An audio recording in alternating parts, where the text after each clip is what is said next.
One thing that keeps me puzzled, despite having studied finance and economics at the world's best universities, the following question remains unanswered. Why is it that 5,000 units of our currency is worth 1 unit of your currency, where we are the ones with the actual gold reserves? It's quite evident that the aid is in fact not coming from the West to Africa, but from Africa to the Western world. The Western world depends on Africa in every possible way, since alternative resources are scarce out here. So how does the West ensure that the free aid keeps coming?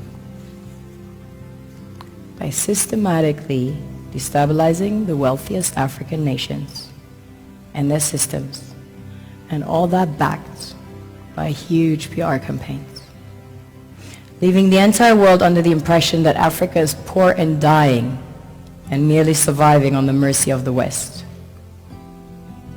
Well done, Oxfam, UNICEF, Red Cross, Life Aid, and all the other organizations that continuously run multi-million-dollar advertisement campaigns depicting charity porn to sustain that image of Africa globally. Ad campaigns paid for by innocent people under the impression to help with their donations. While one hand gives under the flashing lights of cameras, the other takes in the shadows. We all know the dollar is worthless, while the euro is merely charged with German intellect and technology, and maybe some Italian pasta.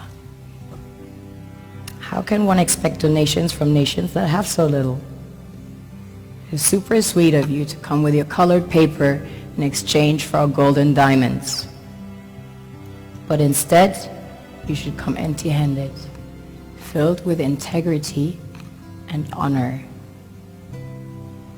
We want to share with you our wealth and invite you to share with us. The perception is that a healthy and striving Africa would not disperse its resources as freely and cheaply, which is logical. Of course, it would instead sell its resources at world market prices, which in turn would destabilize and weaken Western economies, established on the post-colonial free meal system. Last year, the IMF reports that 6 out of 10 of the world's fastest growing economies are in Africa, measured by their GDP growth.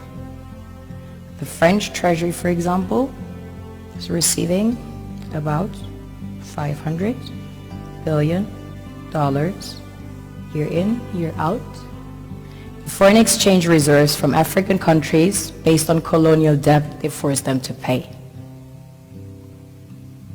Former French President Jacques Chirac stated in an interview recently that we have to be honest and acknowledge that a big part of the money in our banks comes precisely from the exploitation of the African continent. In 2008, he stated that without Africa, France will slide down in the rank of a third world power. This is what happens in the human world, the world we have created. Have you ever wondered how things work in nature? One would assume that in evolution the fittest survives. However, in nature, any species that is overhunting, overexploiting the resources they depend on as nourishment, natural selection would sooner or later take the predator out because it offsets the balance.